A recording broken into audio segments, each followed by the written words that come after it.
Okay, so I've used Cricut back grips to cover my worn heated grips, and I'm just about to remove these. I thought I'd videotape and see how hard it is to remove these things, but it looks pretty easy. Here goes nothing.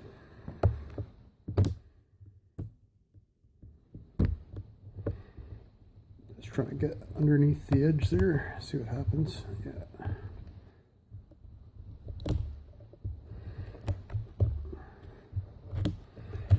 Oh, painless, just like that.